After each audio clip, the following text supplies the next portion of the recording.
Bogdano, what are you doing here? I am going to tell you a story. It's a fairy tale of sorts. Once upon a time, there was a queen who desperately wanted a child. She was the third bride of a king who'd murdered the two before her.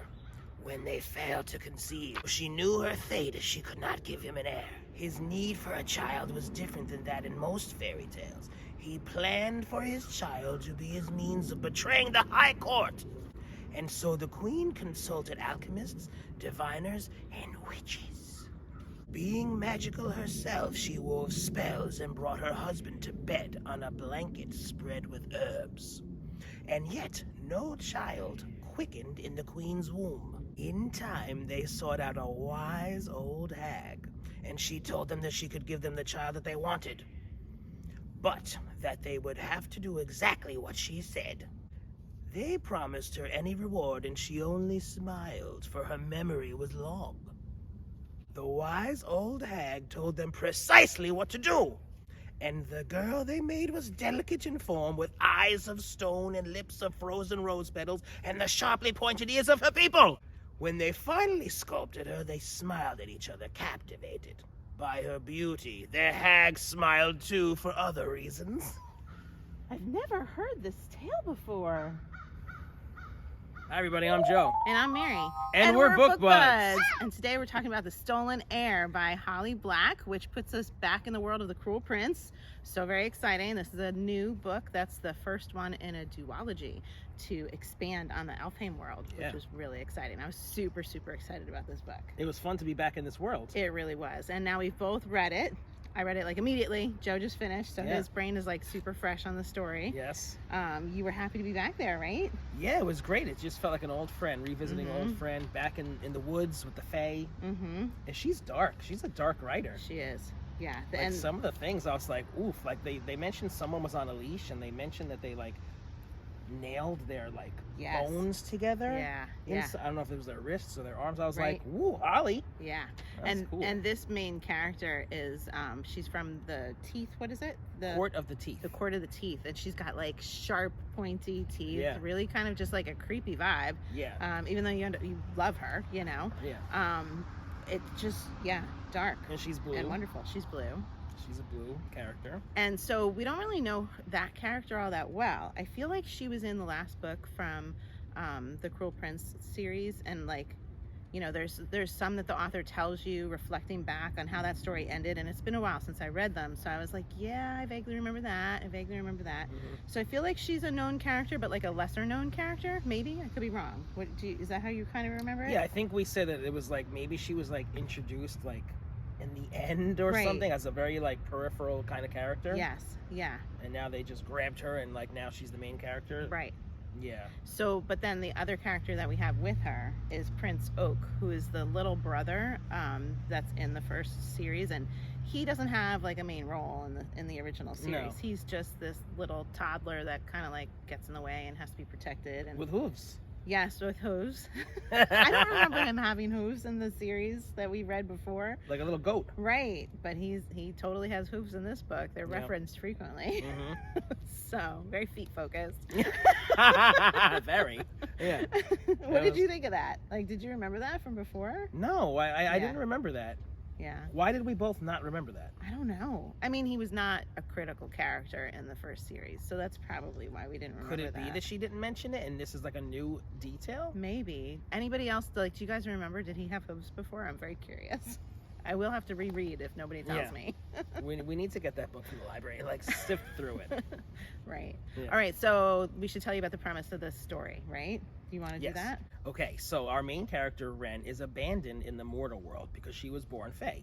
And some mortal family picks her up and adopts her as their own child. And then years go by, I think 9 years, and then Lord Jarrell and Lady Nor and the Storm Hag come back for her. And like reveal what she really looks like to her family. And they're like in horror and just like, you know, disgusted. Get that creature away from me. And the poor thing, she thinks she's human. She has no knowledge of this Fae world or her Fae family or anything. And it's just a totally shocking, devastating, traumatic day for her. Yeah. As she's ripped away from them. So I have a question for you as we're processing this on camera. So she's taken from them, back to the Fae world. Mm-hmm. And then, like, what happens? Because we don't really follow that. And then the next time we see her, she's, like, watching her ex-family from the woods. Yeah, I feel like they kind of, like, they reclaimed her, but they don't, you know, take her anywhere under their wing or anything like that. They just rip her out of that household. And she's just, like, a homeless Fae, like, living between the two worlds. I don't remember it being, like, told why she was just on her own. But she didn't go back with her Fae family. She was just like living as a creature in the woods, and she was like threadbare clothing and, you know, trying to find random things to like eat and whatnot. And she was sneaking into the house of her human family because she was missing them, and she wanted to feel like those human connections. It was really very sad and lonely. Yeah. But what I did enjoy was she was like, if there were humans that were falling under different curses and things like that because they were negotiating with Fae when they shouldn't be, she got really good at breaking curses. So she would like watch and wait and swoop in and like free them of their curse, even though they didn't necessarily want that. Yeah, that was nice. She was helping out. But so she was helping, but she was like not a part of the human world. She was not a part of the Fae world. She was just like a creature, really. Stuck in between. Yeah, and that was dark, I felt like, you know, Yeah. to be so alone and just like living, you know, like she'd make like a little hole in the ground kind of thing, I felt like, for herself, you know, filthy. Yeah. Sad. And then one day, the storm hag, Bogdana, meets up with her again, or appears to her again. And then Prince Oak shows up. What happens then? So I just remember the reason for like the delay between the human world and then her like being a creature in the woods. In between that was the third story of the first series, and she was with her mom and her dad, these evil people in the Court of the Teeth. Oh, right. And they were like manipulating her, controlling her, and that was the other story. So like we skipped that part in this book, and then she's just like, she's run off and she's this creature in the woods. That's why. So that makes sense. Yeah, it totally makes sense. I'm like, We're why did waking this it up author now. skip over that whole part? People are like, come on, guys. And I didn't get it Catch till up. just now when Mary told me. We're just gonna move on. So Oak ends up getting like locked where Oak is or something like that, and he's coming and visiting her, and they have some kind of rapport that's developed from the other series. And it's like, you know, it's like approaching this traumatized, wounded creature is how he's trying to like approach her and re-engage with her. They don't know where the other one stands. They're very skittish about everything, and then they go on a quest together. So they go on this quest, and crazy things happen. Yeah, so we were talking about this just before the video, and we were like, you know, we didn't feel like there was like a major plot point that was being driven throughout the whole thing. We were like in a magical world, taking like little steps through like this quest, yes, but it wasn't like, you know, big event after big event happening throughout the book until the end. Yeah. Right? Until the end, I wasn't bothered by any of that because I was so happy to be back in the world, and it was really beautifully written. I loved how whimsical it was and everything, and dark. And but the ending, like, I was like, oh my god, it took us to a really amazing, awesome place, and I can't wait for the next book to come. I was really like, as soon as I slammed it shut, I was like, I need the next book now. Yep. We gotta wait a year, but I know. Yeah. I know, but it got like amazing right at the end. Yeah, I really enjoyed this book. I wound up giving it 4 stars. I love Holly Black. I love her writing.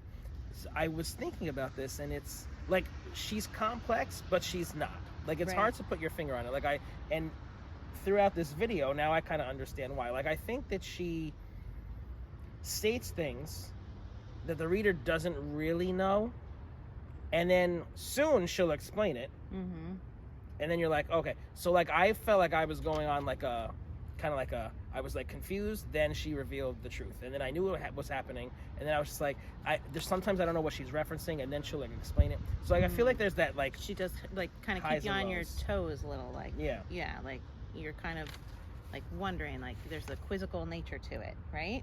Yes, absolutely. Yeah, absolutely, which is not a bad thing. Yeah, it's just an observation, and I do enjoy that. I do like her writing. Yeah, it wasn't like a thrill ride. It wasn't like so exciting throughout the whole thing. I was telling Mira I was excited to be reading it the whole time, but it wasn't exciting. Which, again, fine with it. Yeah, didn't need to be. There were different parts, like when they do get like brought. What world were they in when they were like when people were in the prison? Oh, wasn't it the Court of the Moths? And it was very much like you were in like the Fae world. Yeah. And there were like some nasty Fae creatures Mhm. down there. They had some humans that were there against their will, and like, you know, the dancing Yeah. and the eating of the food that they're not supposed to eat and all that nonsense. And things got kind of hairy when they were there. Yes. There were some people locked away in a certain area, some people that needed to be freed, some shady bargaining that had to go on. Mhm. So that, I thought that was like a really fun scene, all the different pieces of that. Yeah. You had like some, I don't know if they were actual giants, but some really big guys that little tiny Oak was like, I'll fight them. Yeah. You Yeah. know? Yeah. So that was like a very entertaining world. Definitely some different fun aspects along the way. Yeah. Oh, and what about the mermaid? The mermaid. Remind me about the mermaid? So the mermaid was like Oak's ex-girlfriend or whatever, Oh, and yeah, like yeah. they had broken up, and like she really loved him, but she also just wanted to kill him. Right. Mermaids are like vicious Yeah. things. She wanted to take him into her underwater lair. She's tried to entice him. Yes. But they had some sort of an exchange. I can't remember what And she yes, said. I do remember that. Yeah. Yeah. And he's like, no thanks. I just Yeah. want to stay alive. Yeah, yeah. Yeah. That was cool. Definitely some fun characters throughout. I mean, it was just lovely to be back Yeah. in Holly Black's world. Thank you, Holly Black. Yes. And I'm excited because I have 3 other books of hers to read. Which that are ones are you like gonna on the read? outside of these kind of, Oh, yeah, remember? yeah, like yeah. Tithe and Yep. so I still have more to go. The modern fairy tales. Yes, Yeah. they're good. They're like they take place like in the city Yeah. instead of like near Yeah. the forest. But when I was reading all of the Cruel Prince, I read all of those at the same time, and I thoroughly enjoyed them all. Yeah. So have you guys read the Cruel Prince series? Have you gotten to this one yet? Give it a try. Don't be a dud. Be a book bud. He's been dying to say that. I feel good. I've always wanted to say that. And if you're enjoying Book Buds, give us a thumbs up. And share us with your friends. And subscribe to our channel, Book Buds! I read this book too. It was stupendous. His need for a child was different than in most fairy tales. Or and she only smiled, for her memory was long. I'm not done with that card. And the sharply pointed ears of her people.